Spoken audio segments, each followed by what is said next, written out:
우리 다 같이 성경을 찾아보겠습니다. 누가복음 1장 26절부터 38절입니다. 누가복음 1장 26절부터 38절. 신약성경 84페이지 있습니다.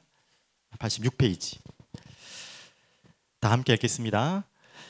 여섯째 달에 천사 가브리엘이 하나님의 보내심을 받아 갈릴리 나사렛이란 동네에 가서 다윗의 자손 요셉이라 하는 사람과 약혼한 처녀에게 이르니 그 처녀의 이름은 마리아라. 그에게 들어가 이르되 은혜를 받은 자여 평안할지어다.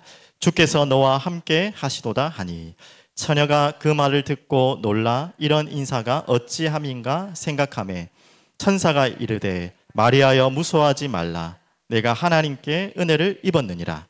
보라 내가 잉태하여 아들을 낳으리니 그 이름을 예수라 하라. 그가 큰 자가 되고 지극히 높으신 이의 아들이라 일컬어질 것이요 주 하나님께서 그 조상 다윗의 왕위를 그에게 주시리니 영원히 야곱의 집을 왕으로 다스릴 것이며 그 나라가 무궁하리라. 마리아가 천사에게 말하되 나는 남자를 알지 못하니 어찌 이 일이 있으리까? 천사가 대답하여 이르되 성령이 내게 임하시고 지극히 높으신 이의 능력이 너를 덮으시리니 이러므로 나실 바 거룩한 이는 하나님의 아들이라 일컬어지리라. 보라 내 친족 엘리사벳도 늙어서 아들을 배었느니라. 본래 임신하지 못한다고 알려진 이가 이미 6달이 되었나니 대저 하나님의 모든 말씀은 능하지 못하심이 없느니라. 마리아가 이르되 주의 여종이니 말씀대로 내게 이루어지다 하매 천사가 떠나가니라. 아멘. 오늘 말씀 제목으로 한번 보실까요? 그 이름을 예수라 하라라는 제목입니다. 너무 잘 알고 있는 유명한 본문이죠. 모르시는 분 없으시죠? 내용을 설명을 많이 안 해도 크리스마스 연극 때도 너무 많이 했고 우리 아이들도 다 아는 내용입니다. 그러면 오늘 여러분들께 한번 질문해 드리겠습니다. 항상 질문으로 시작하는데요. 역사상 조금 저는 과장이 절대 아니라고 봅니다. 이 인류 역사상, 지구상, 세상에서 과장할 수 있는 다 모든 걸 다 해서 최고의 은혜를 받은 여인은 누굴까요? 아유 눈치 빠르네요. 맞습니다. 바로 그 여인. 오늘 그 인물을 소개해 드리려고 합니다. 그러면 덩달아서 가장 최고로 복받은 남자는 누굴까요? 지금 맞지만 지금 눈치를 잘 채야지. 마리아 했으니까. 마리아의 힌트 남편. 구약에 나온 그 요셉 아니에요. 마리아의 남편 요셉이에요. 그래서 어떻게 보면 인류 역사상 가장 최고의 은혜를 받고 축복받은 여자가 마리아. 그 얼떨결에가 아니지만 하나님 은혜지만 그 남편이 된 요셉. 그리고 그 가정. 어떻게 보면 제가 좀 가장된 이야기입니까? 이 가정보다 더 큰 축복받은 가정이 있습니까? 여인이 있습니까? 남편이 있습니까? 저는 못 찾겠어요. 사람마다 기준이 다를지 모르겠지만 이것만큼은 맞는 것 같아요. 자, 그런데 조금만 더 다른 생각으로 한번 해볼게요. 자, 여러분 혹시 요즘 예능에 요즘도 하는지 모르겠지만 전지적 무슨 참견 시점인가 이런 거 있죠. 우리 공부하는 학생들 초등학교는 좀 어려울 것 같고 중학교, 고등학교 이상은 다 알 텐데 전지적 작가 시점 알죠? 알지? 우리 고3? 전지적 작가 시점 1인칭 시점, 2인칭 시점, 3인칭 시점 있잖아요. 국어 시간에 전지적 작가 시점 어려운 이야기니까 한마디로 말하면 3인칭 시점으로 여러분이 한마디로 더 쉽게 말하면 3자의 의견으로 생각으로 오늘 성경을 보시면 제 말이 무조건 맞다 그래 제일 복받은 여자다 복받은 남자다 복받은 가정이다 하지만 전지적 작가 시점 전지적 3인칭 시점 말고 1인칭 시점으로 한번 다시 한번 보십시오. 자 이제는 한번 여러분이 감정이입이 돼야 됩니다. 자 여러분 다 여자잖아요. 여자 아니신 분 없죠? 남자도 있지만 다 어린아이도 여자니까 여자의 심정으로 마리아의 지금 이야기를 읽어봐 보십시오. 내가 지금 마리아다. 또 반대로 내가 요셉이다. 어린아이도 한번 생각해 보세요. 커서 내가 요셉이 될 걸 생각하고 내가 요셉이다. 남자분들은 요셉이라 생각하시고 여자분들은 마리아라 생각하시고 다시 한번 이걸 읽어보세요. 지금 이게 결론적으로는 알지만 여러분에게 이런 소식을 누군가가 전할 때 여러분은 할렐루야 하겠습니까? 지금 어떤 상황이 지금 파악이 안 되시죠? 그냥 먼 짓이 남의 일처럼 보면 맞는 이야기지만 지금 나에게 누군가가, 아니 천사가 찾아와서 이런 이야기를 한다. 우리 여자분 된 여러분에게, 여러분이 이제 애기 안 가진 지금 처녀의 몸에 있는 여러분이 진짜 큰일 날 일입니다. 너무나 큰일 날 일이에요. 자, 조금만 설명해 볼게요. 지금 정혼한 남자가 있어요. 그 정혼한 남자가 누굽니까? 요셉. 결혼도 안 했고 또 정말로 아직까지 남자를 모르는 여인이에요. 유대인, 지금도 마찬가지겠지만 그 당시에 유대인의 결혼에서 가장 중요한 조건이 뭔지 아세요? 특히 여자, 순결입니다. 그러면 그 유대인의 율법을 통해서 이 순결을 어기고 결혼했고 정혼을 했는데 이 여인이 순결을 어기고 뭐 했다, 그게 들켰다 하면 어떻게 처분할 수 있는지 아십니까? 돌에, 좀 무서운 이야기지만 돌에 쳐서 처단할 수 있는 법이 있습니다. 자, 그런 상황에서 한번 보십시오. 자, 그런데 지금 이 마리아가 지금 그런 상황을 들었어요. 이게 정말로 그냥 막연하게 기쁜 소식이고 은혜의 소식입니까? 여러분 어떻게 대응하겠습니까? 그럴 때 어떻게 그러면 증명하겠습니까? 요셉에게 말이에요. 요셉에게. 다른 사람은 둘째치고 지금 정혼한 남자가 있는데 아기를 가질 거래. 어떻게 증거하겠냐고요. 지금 같으면 뭐 억울하면 유전자 검사라도 하겠다 하겠지만 자세히 좀 살펴보면 뭐 그 당시에 유전자 검사가 없는 게 다행일지도 몰라요. 그때 유전자 검사를 하면 어떻게 나오겠습니까? 큰일 나죠. 복잡한 이야기들. 요셉의 유전자가 안 나와요. 당연히. 더욱 복잡한 일. 이거는 뭐 누구로도 해명이 안 되는, 진짜 이거는 막 진짜 빼도 박도 못하는 억울할 일이 생긴다. 그래서 하물며 오늘 이 참 재밌죠. 누가복음은 마리아의 관점에서, 마리아 주제로, 마리아의 주인공 이점에서 1인칭 시점으로 글이 기록됐고요. 마태복음은 기가 막히게 요셉 관점으로 지정됐어요. 딱 일부러 우리가 그럴 줄 알고, 나중에 한 번 더 설명드리겠지만, 그래서 요셉이 어떻게 했냐, 의로운 사람이라 참 다행이죠. 드러내지 않고 가만히 그 여인을 끊고자 했어요.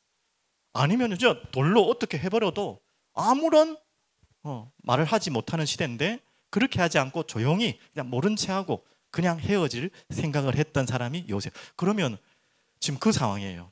지금 제일 억울한 사람 누굽니까 지금? 아니 말이 아니죠. 여러분 지금 남의 얘기 하지 마시고 내가 지금 그랬다 생각해보라는, 내가 지금 이거 어떻게 설명하겠어요? 어떻게? 뭐로 지금 이거를, 이 억울한 것을 설명할 수 있겠습니까? 다행이죠. 요셉에게 마태복음에 보면 하나님이 미가엘이 가브리엘이 찾아오셔서 하나님의 사자가 찾아와서 이 일을 다 알려주긴 합니다. 하지만 마리아 입장에서는 지금 그걸 몰라요. 요셉 걱정하지 마. 요셉 내가 알아서 책임질 테니까 믿어. 이렇게 한 게 아니라니까 지금요. 지금 그런 상황이 아니에요. 지금 요셉은 어떻게 될지 모르는 상황에서 마리아에게 지금 뜬금없는 이야기를 가브리엘 천사를 통해서 마리아가 듣는 시간입니다. 자, 여러분 이것을 가지고 할렐루야 응답이다라고 받아들일 수 있는 분 있겠습니까? 저 같으면요, 제가 요셉이라면 아니 응답으로 받아. 여러분 마리아라면 더 심각하겠죠. 이게 어떻게 응답으로 받아들입니까? 결과적으로는 우리가 방금 제일 처음에 말했던 것처럼 인류 역사상, 지구 역사상 모든 역사를 통틀어, 아니 남은 역사를 다 통틀어서도 이렇게 복받은 여인이 없는데 그 당시에는 내가 그 자리에 있다면 정말 이거는 진짜 저주면 저주지, 이건 응답이 아니에요. 자, 이 부분을 제게 오늘 읽으면서 묵상하는데 하나님 마음을 다 주시더라고요. 자, 조금만 더 서론에 오늘 답을 다 나오고 하나하나 찾아가겠는데요, 적용해 보겠습니다. 여러분이 결코 이런 일은 없겠죠. 당연히 있어서도 안 돼요. 혹시 이런 일 있다고 또 저한테 찾아오시면 안 되고, 없겠지만 적용하시면 여러분에게도 비슷하게 분명히 하나님이 응답이라고 딱 주신 건데 내가 받아들일 때는 야, 뭐 이런 걸 나한테 허락하시나, 그럴 때 있잖아요. 이거는 아니에요. 제가 원했던 것도 아니고 기대했던 것도 아닌데 하나님이 덜컥 주시려고 했잖아요. 그래서 우리가 착각하고 안 받아들이려는 것들이 얼마나 많을 수 있겠냐라는 예상을 하게 됩니다. 그래서 우리에게 참 믿음이라는 것이 은혜로 오는 것인데요, 믿음이라는 것은요, 첫 번째 뭘 넘어야지 믿음이 됩니까? 내 머리와 생각과 계산, 이성을 넘어야지만 고백할 수 있는 게 믿음이에요. 두 번째는요, 같은 이야기지만 상황과 환경을 넘어서 봐야지만 볼 수 있는 게 믿음이에요. 그게 은혜지만요. 그리고 한 가지만 더 설명드리면, 다시 설명드리면, 여러분에게 그런 일 없겠지만 나에게는 그렇게 느껴질 때 있을 거예요. 지구상에 진짜 유일하게 축복받기는커녕 지구 인류 역사상 나 같은 문제를 가진 사람 없을 거다라고 생각하는 분 있으시죠? 다 그럴걸요, 솔직히. 남의 이야기는, 남의 문제는 지나가는 이야기인데 웃자고 하는 이야기지만 내 감기는 막 죽을 만큼 힘들잖아요. 남이 죽을 병 걸린 것보다 내 감기 걸린 게 더 힘들잖아요. 그런 개념에 생각하면 여러분 한 분도 여기에 부정하신 분 없을 거예요. 왜 나에게만, 정말 이 지구상에 다른 사람에게 없는 나에게만 일어나는 일이냐라고 반문하시는 분, 그것도 하나님 잘 믿는다고 하고 하나님 믿는다고 하는데 그런 분이 있을 거예요. 혹시 여러분 착각일 수 있다는 거예요. 아니, 착각일 겁니다. 오늘 이 부분을 하나하나 살펴나가겠습니다. 그래서 바로 본론으로 들어가면요, 이렇게 됩니다. 방금 그 이야기를 이해하시면서 응답 아닌 것 같은 응답, 무슨 말인지 이해되셨죠? 응답은커녕 최악의 문제 같은, 이거는 조금 더 심하게 말하면 저주가 몰려온 것 같은, 전혀 응답으로는 생각하고 싶지 않은, 그런데 알고 보니까 최고의 응답이 있겠습니까? 없습니까? 오늘 그 이야기예요. 오늘 마리아에게 일어났던 일이. 이건 다시 말씀드립니다. 말씀을 믿고 순종할 때만 보여요. 그리고 하나님의 절대 주권을 인정해야지만 그게 보여요. 오늘 마리아는 참 감사하게 그 뒤에 나오지만, 오늘 읽었지만 그걸 응답으로 확인했죠. 근데 그 과정까지는 힘들었을 거예요. 여러분에게 그런 일들이 많습니다. 절대 응답 같지 않은데 나에게 최고의 응답인 게 있어요. 아니요, 그게 너무너무 많아요. 근데 우리는 그것을 응답으로 받고 싶지 않은 거죠. 믿음의 눈으로 보고 싶지 않은 거죠. 하나님의 절대 주권을 인정하지 않고 내 머리, 내 생각으로 자꾸 판단하려고 하니까 응답이 아닌 거예요. 오늘 30절에 이렇게 나옵니다. 잠시 보시면 뭐라고 말씀합니까? 천사가 이르되 마리아야 무서워하지 말라. 얼마나 무서운 이야기입니까? 무서운 이야기잖아요. 내가 내 하나님께 은혜를 입었느니라. 뭐 천사가 나타나서 뭐 말하니까 무섭기도 하지만 하나님의 은혜를 입었느니라. 우리에게 하나님 은혜로 주신 것인데 이 은혜로 여겨지지 않는 거 있잖아요. 여러분 너무나 많습니다. 그래서 은혜는요, 조건과 상관없이 찾아온 하나님의 선물입니다. 그래서 계속해서 연결해서 이야기하면, 자, 지금 서론에 다 설명이기 때문에 길게 설명 안 해도 이해되시겠죠. 마리아에게 지금 임한 소식입니다. 이게 정말 기쁨의, 응답의, 감사의 소식입니까? 참 교묘하죠. 재미있죠. 저번 주에는 누구 이야기했습니까? 엘리샤벳과 샤가라. 엘리샤벳과 샤가라는 그렇게 간절히 기도했어요. 누구 달라고? 네, 자녀, 특별히 아들 달라고 기도했겠죠.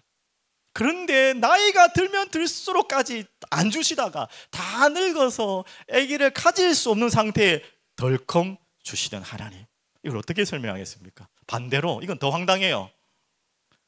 아기를 가지면 안 되는 시간표예요. 정혼한 남자가 있고 그 남자와 사랑도 하지 않았는데 지금 큰일 날 일이에요. 차라리 정혼 남자가 없는 게 나을지도 몰라요. 이런 상태에서 아기를 덜컹 주시는 거예요. 우리에게 이걸 응답이라고 누가 받아들이겠습니까?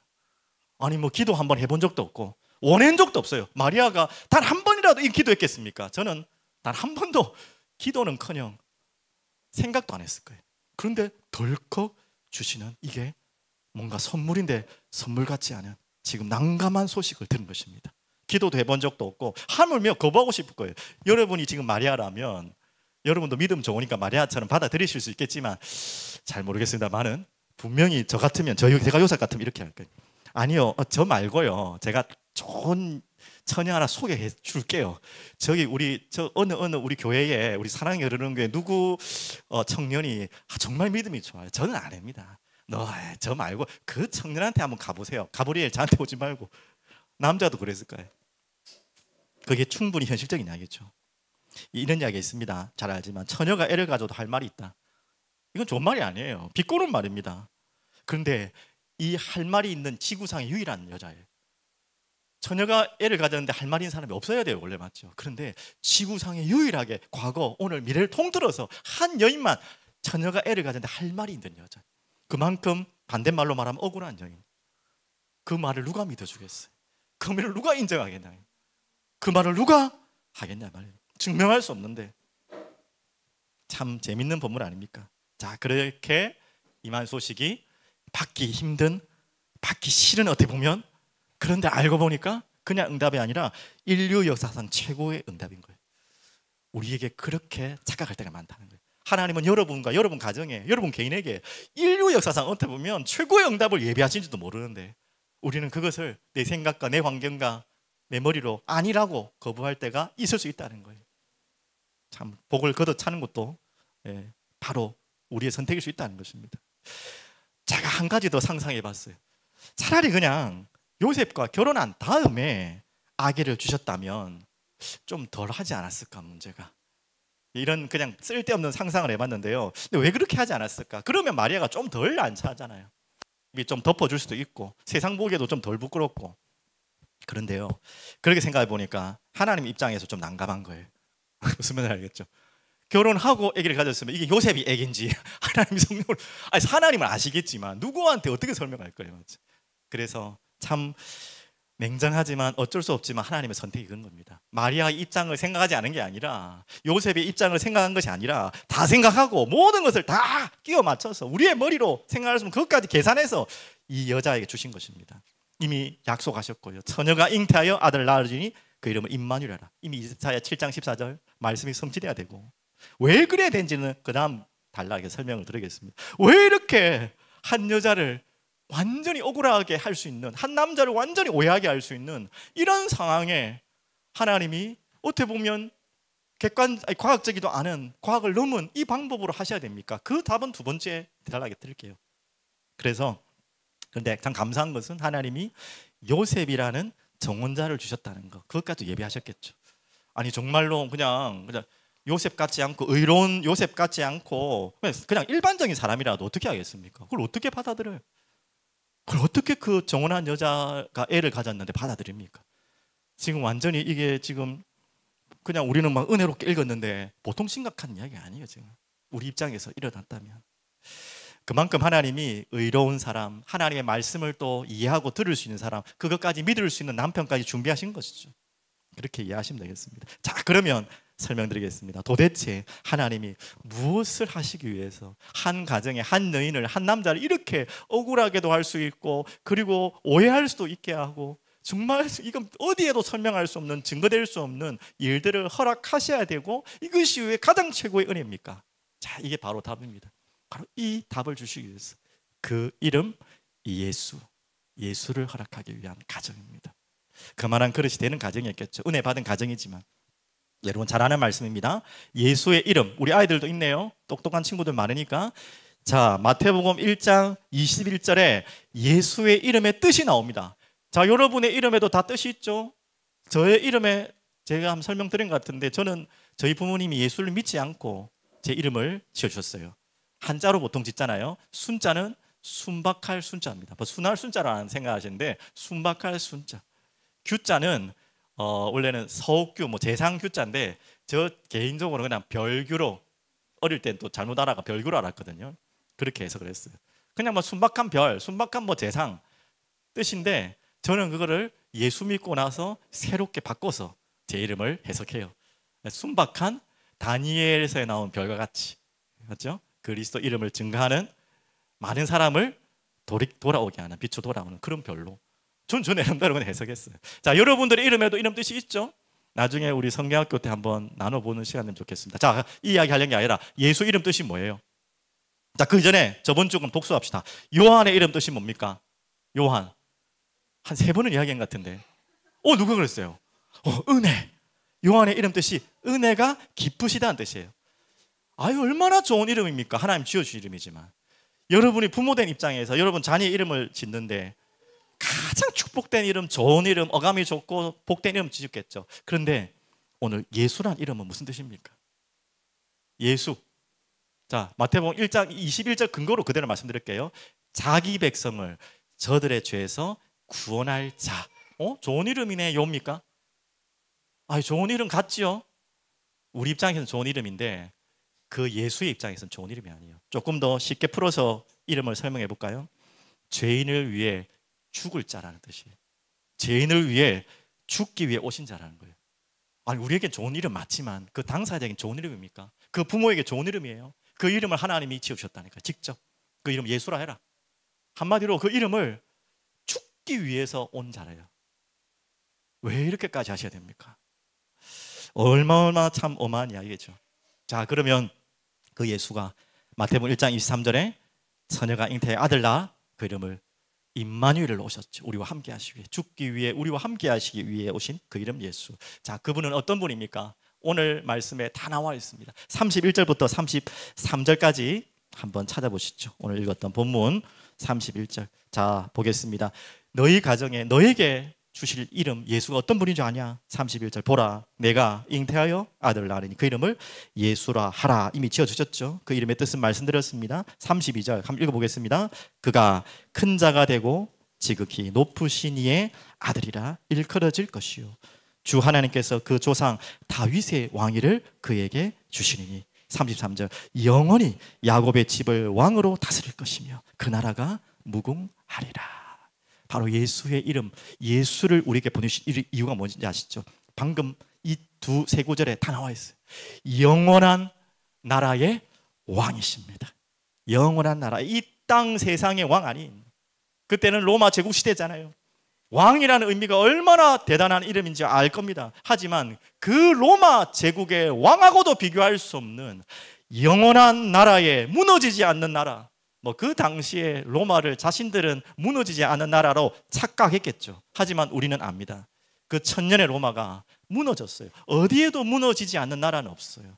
하지만 영원히 무너지지 않을 나라의 영원한 왕 대신 예수, 바로 전능하심을 설명하신 것이죠. 바로 그분이 하나님이시고 왕이심을 설명합니다. 그분의 권세를 설명합니다.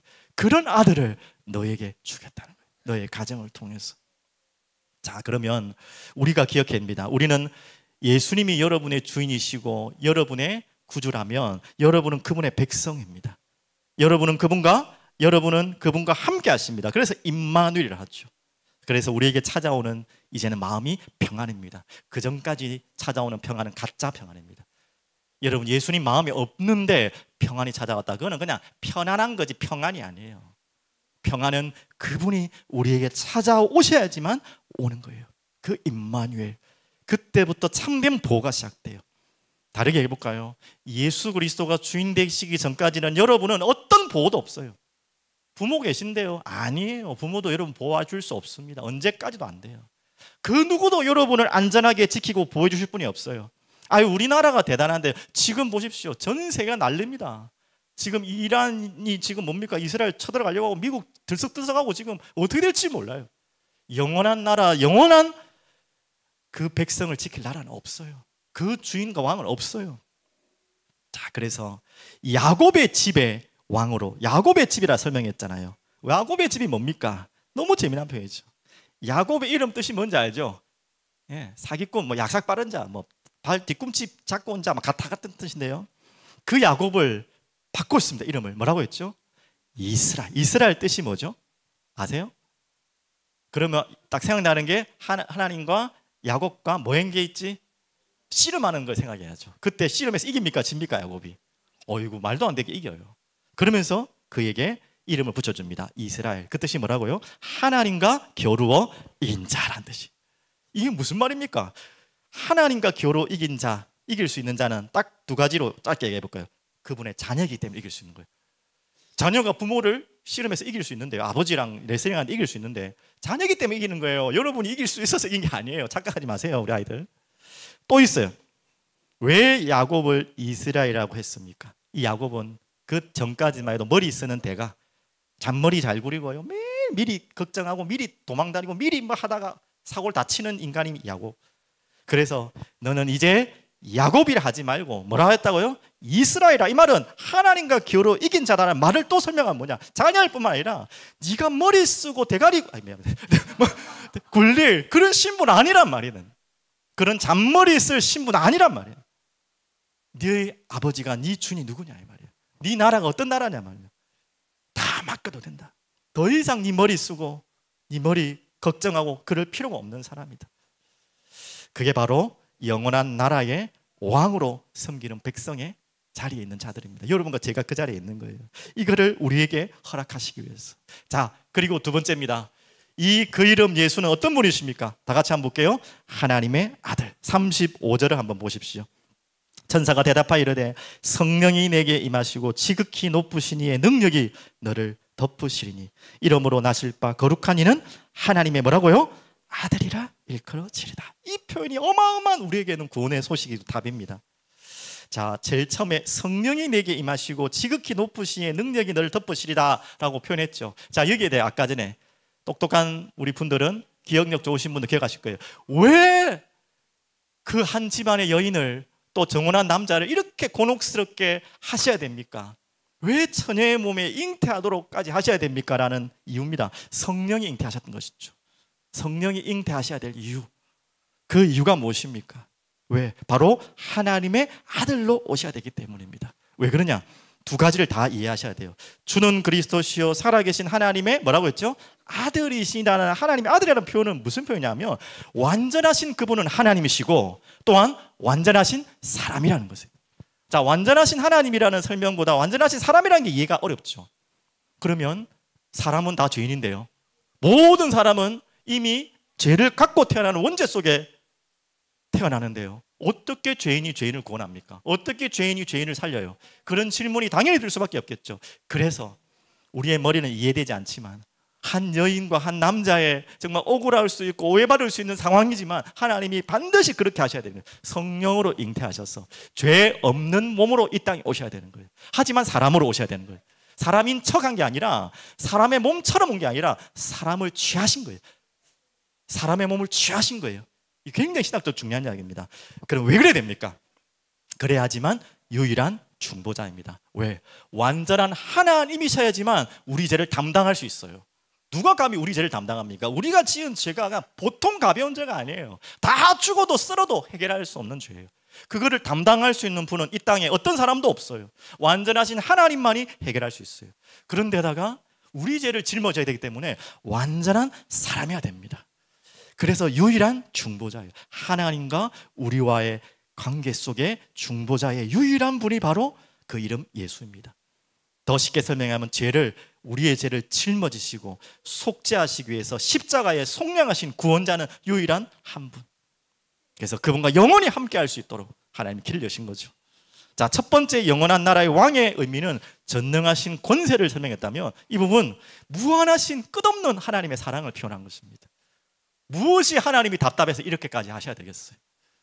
우리가 답답하지, 답답하기는. 답답한 사람은 하나도 답답하지 않은데 지금 하나님만 답답해요, 지금. 우리 때문에. 그래가지고 어떻게 보면 우리가 봐도 말도 안 되는 이야기잖아요. 우리가 볼 때 이해도 안 되잖아요. 그 한 여자도 믿음으로 받아들였지만 말도 안 된다고 고백할 수밖에 없는 상황이잖아요. 그런데 하나님 그렇게까지 하신 이유가 뭡니까? 하나님 너무 답답하셔서 그 아들을 죽기까지 내어주실 만큼 답답하고 애통하셔서, 완전하신 하나님인데 완전하신 사람으로 모든 것을, 조건을 완벽하게 다 갖추시고, 그걸 갖추시기 위해서 여자의 후손으로 처녀의 몸으로 잉태하도록 하셨고, 그 이름이 예수다. 우리를 위하여 구원자로 오시고 우리 죄를 해결하실, 죽기 위해 그 아들을 보내신 가장 이 땅의 제 편이지만 저주받은 이름이에요. 누가 자기 아들을, 자녀의 이름을 저주받은 이름으로 짓겠습니까? 가장 저주받은 이름이에요. 그래서 나무에 달린 자마다 저주받았다고 그랬잖아요. 그 자로 우리를 부르신 거예요. 뭐가 답답해서? 한 가지밖에 없어요. 너무 사랑해서 사랑한 자가 답답하잖아요. 그 마음으로 우리에게 보내셨습니다. 그분이 여러분에게 찾아오기를 하나님은 원하십니다. 그렇게 이 가정에 찾아오신 거예요. 제가 구원받을 때가 언제인지는 제가 몇 월 며칠인지 모르지만 제 마음에 정말 이건 확신이라고 생각할 때가 있었어요. 자주 간증드리는 건데, 고1 크리스마스 전 무렵에 찬양 연습을 하고 준비하면서 하나님의 은혜가 너무 몰려와서 그때 제일영도교였는데요. 그 제일영도교, 제가 정확한 기억인지 모르겠는데 아주 구석진 기도방이 항상 있었어요. 언제나 24시 열려있는. 학교를 다녀와서, 그때 고등학교 1학년이니까 다녀와서 기도를 하고 또 뭐 찬양 연습하고 막 이럴 때였어요. 근데 그날 저녁에 깊이 기도하는데 저도 제 마음속에 모르게 눈물이 터지면서 내가 죄인임이 고백이 되더라고요. 제가 그렇게 그때 나쁜 짓 하고 도다니는 성격은 아니거든요. 속으로는 많이 지었지만 겉으로는 드러내고 방황할 수 있는 그런 용기가 없는 사람이었어요. 저는 그래도 모범생이다, 범생이라 생각했는데, 왜 그런지 제 마음속에 죄인임이 확 밀려오는데 너무 눈물이 흘려지면서 감사하고 죄송하고, 여기까지 표현밖에 못하겠어요. 어떻게 표현하지? 내가 이런 더러운 죄인인데 하나님이 나를 찾아오셨다, 나를 위해 죽으셨다, 십자가에 죽으셨다, 이게 믿어지는 거예요. 그 고백 이후에 눈물 쏟고 난 이후에 세상이 정말 달라 보였어요. 모든 게 달라 보였어요. 여러분 그런 경험 없습니까? 꼭 똑같아야 되는 건 아닙니다. 또 제가 다시 돌이켜보면 참 귀하게 은혜 받은 분이 한 분 생각나요. 그게 제가 정말 사랑한 할머니, 자주 간증드리는데 할머니께서 일평생 농사 지으시는 농사꾼에 그냥 뭐 묵묵하게 자녀들 키우는 보통 일반 할머니들이에요. 암에 걸리셔서 77에 이제는 가망이 없는 상황이고 더 이상 병원에서 손을 쓸 수 없는 상황이세요. 뭐 두세 달 남았다. 제가 군대 가기 딱 전이었어요. 그래서 군대 가기 전이니까 휴학을 한 상태라서 시간이 있어서 할머니가 저 시골 경남 산청이라는 곳에 그 시골 마을에 사셨던 분인데 그 집에서 제가 좀 한두 달 정도 옆에 마지막 가시는 거 보고 싶어서 있었어요. 그때 제가 겨우 예수 믿고, 말이 좀 표현 이상하지만 겨우 예수 믿고 그런 상태였고 그냥 신앙생활을 했지만 막 그렇게까지는 뭐 했던 그런 상태였는데요. 할머니께서 돌아가시기 딱 3일 전이에요. 지금 돌이켜니 그렇습니다. 뭐라고 이야기하냐면 갑자기 저를 막 붙들더니 순교야, 내가 막 두렵다는 거예요. 그래서 왜 아프셔서 그러냐 하니까 아니 그게 아니다. 아프기는 게 문제가 아니다. 내가 죄인인데 이 죄를 어떻게 할 거냐, 내가 죽으면 어떻게 할 거냐, 이런 고백을 하시는 거예요. 그 이전에 참 동네에 어떤 목사님을 통해서 기도를 받으셨다는 것은 제가 정보를 들었지만 정확하게 제가 잘 모르니까 다시 복음을 전했죠. 할머니 맞습니다. 그래서 예수님이 십자가에 할머니의 죄와 우리의 죄를 다 담당하시고 짊어지시고 죽으셨습니다. 정말입니다. 그거 믿으면 됩니다. 감사하죠. 할머니 그게 이해됐나 봐요. 제가 볼 때는 제가 뭐 할머니 인생을 모르지만 뭔 죄를 지을 만한 뭐 경찰서 한번 가보신 분, 사고 때문에 빼고는 가보실 일이 없는 분이세요. 근데 왜 자기가 죄인이라고 고백했을까요? 바로 이게 성령께서 하신 일입니다. 죄인임이 발견되었어요. 이게 은혜 받은 시간에. 우리 아이들 잘 기억하세요. 아이고 내가 뭐 목사님 죄인이라는데 너 뭐 좀 엄마 말 좀 안 듣고 아빠 말 좀 안 들었고 뭐 형이랑 좀 싸우고 동생 좀 때린 것밖에 없는데라고 생각하는 친구도 있을 거예요. 맞아요. 여러분이 볼 때는 그럴지 모르겠지만 하나님께서 여러분과 임재하시면요, 이 거룩한 빛이 임하면 먼지들이 다 드러나잖아요. 자주 얘기하자면 이 방에 지금 먼지 없는 것 같죠. 지금 컴컴해가지고 창문 열고 햇빛 쫙 들어온 순간부터 먼지 투성이 막, 먼지가 없는 게 아니에요. 우리가 못 보는 거지. 우리 안에 보이지 않는 먼지가 보이는 것입니다. 거룩한 빛이 임하는 순간에. 그러면 죄인임이 고백돼요. 죄인임이 고백되면 나를 죄를 위해 죽으신 예수님이 보여요. 그것도 그냥 적당하게 달리신 게 아니라 죽을 만큼 고통당하시고 피 흘리신 그 주님이 보여요. 십자가에 매달리시고 피 흘리신 주님이 보여요. 그러면 고백될 수밖에 없어요. 왜 주님 매달리셨습니까? 왜 나를 위해? 내가 뭐길래? 내가 도대체 어떤 존재길래? 이런 질문이 나와요. 그리고 그분을 받아들일 수밖에 없어요. 받아들이지 않을 수가 없어요. 그게 사람의 의로 힘으로 되는 게 아니에요. 성령께서 감동 주시면, 정말 그렇게 예수를 나의 구주로 고백하시면 여러분 인생이 바뀌게 되어 있습니다. 저는 많은 신앙인들, 간증들 보십시오. 뭐 무디 또 많은 신앙 요즘 위인 선언들 보십시오. 어떻게 회심했는지 내용을 보라니까요. 그런 과정이 없는 신앙인들을 보지 못했어요. 저는 무슨 말인지 알겠습니까? 여러분에게 예수 이름을 주신 목적이 무엇입니까? 이렇게까지 보내시는 이유가 뭡니까? 영원한 나라의 왕으로 오셔서 여러분을 다스리시기 위해서, 영원한 나라의 왕일 뿐만 아니라 영원한 사랑으로 여러분을 품기 위해서, 여러분의 모든 더러운 것을 대신 짊어지시고 죽으러 오신 그 이름 대신 예수. 여러분 그 예수 이름을 고백하는 여러분 되시길 바랍니다. 그래서 결론으로 말씀드립니다. 오늘 믿음의 고백하는 여러분 되길 바랍니다. 참 감사하죠. 이 마리아와 이 요셉이 믿음의 고백을 했어요. 자, 지금까지 제가 많은 제 상상의 이야기지만 충분히 가능한 상상 얘기를 했잖아요. 이 마리아가 정말로 이 자신에게 보내실 아들을 안 받아도 거부해도 될 만한 충분한 이유가 100가지도 넘어요. 안 그렇습니까? 제가 처녀고 제가 한 번도 기도한 적도 없고 제게 원하지 않는 것을 왜 주십니까? 라고, 저는 그런 거 관심 없어요 라고 할 수 있잖아요. 요셉도 마찬가지일 것 같아요. 아니 많은 여자 중에 왜 저 여자입니까? 그냥 전 정상적으로 살고 싶어요. 아니 지금 유대 사회가 어떤 사회인지 알죠? 얼마나 보수적인 사회고 그것도 신앙적으로 보수적인 사회인데 아니 이제 결혼하지도 전에 여인이 애를 가졌다면 지금 어떻게 하겠습니까? 이게 난리난 이야기죠. 근데 요셉이 마태복음 1장 다시 돌아가시 보시면 받아들여요.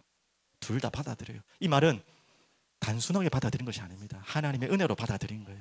그분을 나의 아들로 받아들인 정도가 아니라 나의 아들로 오실 예수로 받아들인 게 아니라 이 땅에 오실 구주, 만왕의 왕대, 방금 다 설명한 것처럼 천사가 그래서 설명한 거예요. 그냥 아들 줄 거니까 그냥 기다려라는 게 아니라 이런 아들을 줄 거다.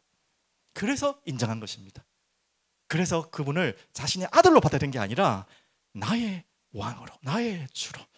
그런데 나의 가정에 오신 이 어마어마한 은혜를 고백하게 된 겁니다. 이거는 마리아가 의로워서 똑똑해서 착해서 요한이 표현한 것처럼 의로워서 맞지만 그게 다가 아니에요.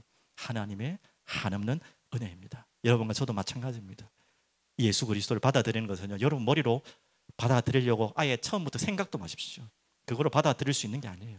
하나님의 은혜가 임하시면 그 누구도 받아들일 수 있는 것이 예수 그리스도이십니다. 그래서 여러분 정말 이 마리아처럼 요셉처럼 믿음에 고백하길 바랍니다. 아니 고백을 넘어서 결단이 필요해요. 하나님 이제 내가 주인 되었던, 내가 죄인 되었던 그 모든 자리를 하나님 정말 내려놓기를 원합니다. 내려놓을 수 있기를 원합니다. 이 자리에 주인으로 예수님 찾아와 주옵소서. 나를 사랑하시고 죽으신 십자가의 피를 신 나를 다스리실 나의 왕으로 오실 나를 죽기까지, 아니 죽기보다 사랑하시는 영원한 그 사랑으로 나의 자리에 찾아와 주옵소서. 오늘 요셉이 고백했던, 그리고 이 마리아가 고백했던 그 고백이 여러분의 고백으로 들어지길 바랍니다. 그래서 우리가 아까 전에 찬양했던 찬양을 고백하려고 합니다. 너무나 좋은 가사예요. 제가 가사를 먼저 읽어드릴게요. 어떤 가사냐면, 우리들을 위하여 십자가에 못 박혀 모든 죄를 용서하사 의인 삼아 주신 주. 전 가사가 짧지만 너무 핵심적인 가사를 잘 집었어요. 어떤 일이 있어도 나를 버리지 않고 죽기까지 사랑하신 나의 귀한 예수님, 내 마음의 한 자리, 가장 귀한 그 자리, 주님 오셔서 앉으소서. 주님만 나의 보배, 내 마음의 가장 귀한 그 자리에 오셔서 앉으소서. 주님만 나의 영광. 오늘 이 고백의 찬양을 우리 아이들과 우리 어른들 다 같이 드리고 기도하기를 소원합니다. 우리 하나님 앞에 중심으로, 이건 노래로 부르지 마시고요, 하나님 앞에 고백으로 함께 드리길 바랍니다. 우리들을 위하여, 우리들을 위하여 십자가에 못 박혀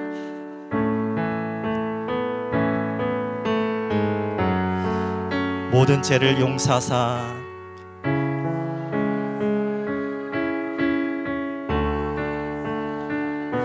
우리 가사를 잘 보시면서 고백합시다. 어떤 일이 있어도 나를 버리지 않고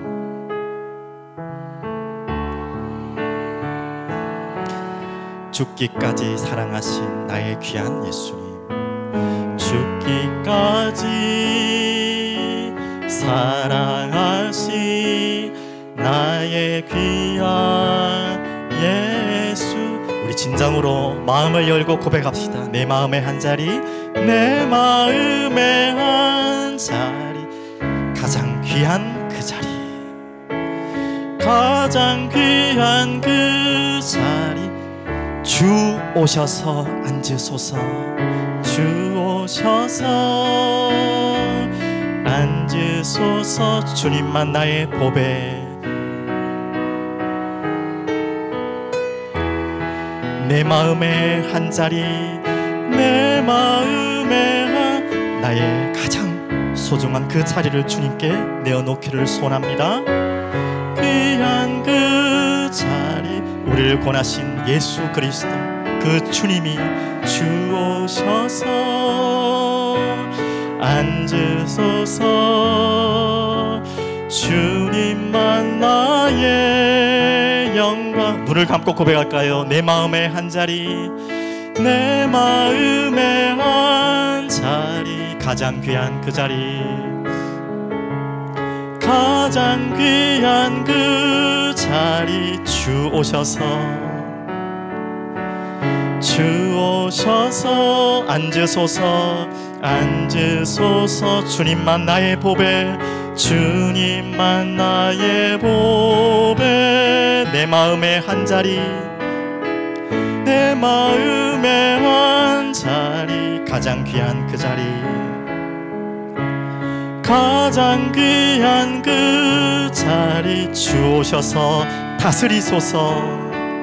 주 오셔서 다스리소서. 주님만 나의 영광, 주님만 나의 영광.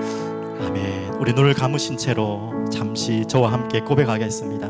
오늘 이 찬양의 고백처럼 오늘 받았던 모든 말씀에 그 이름 대신 예수, 그분이 나의 왕이시오 나의 주인이심을 고백합니다. 이 고백을 다 함께 고백하길 원합니다.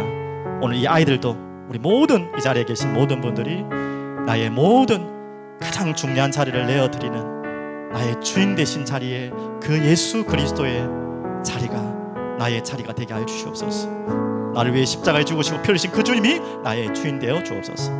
이 고백을 저와 함께 저를 따라서 제가 먼저 기도할 테니까요, 여러분이 함께 기도하시면 좋겠습니다. 살아계신 하나님 아버지, 감사를 드립니다. 지금 이 시간에 제 마음의 문을 엽니다. 내 마음 가장 깊은 곳에 나의 주인된 자리에 예수 그리스도께서 나의 왕으로, 나의 주인으로 찾아와 주옵소서.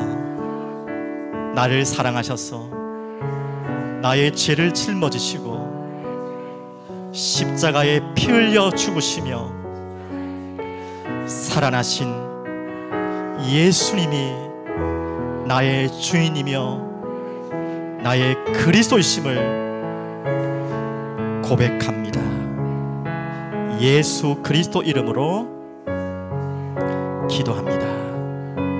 아멘. 제가 기도하겠습니다. 살아계신 주님, 감사합니다. 우리 여름 성경학교 기간입니다. 주님, 우리 사랑하는 아이들의 마음의 주인으로 주님 찾아와 주시고 이 아이들의 심령이 주님께 만져져서 죄인임을 고백할 수 있는 아이로, 그래서 그리스도의 십자가의 보혈을 사모한 아이로, 그것의 모든 것을 맡기는 아이들로 변화되는 시작의 날이 되게 하여 주시옵소서. 특별히 우리 이 아이들 키우는 가정과 우리 부모님들의 세대들이 함께하고 있습니다. 이들 가운데서도 진정으로 내가 죄인임을 고백할 수 있고 그분의 십자가를 바라보며 그분의 십자가 앞에 내 모든 것을 내려놓을 수 있는 은혜 받은 사람으로, 요셉과 그리고 마리아처럼 믿음의 결단과 고백의 인생으로 저희들을 이끌어 주시옵소서. 살아계신 주 예수 그리스도 이름으로 기도드립니다. 아멘.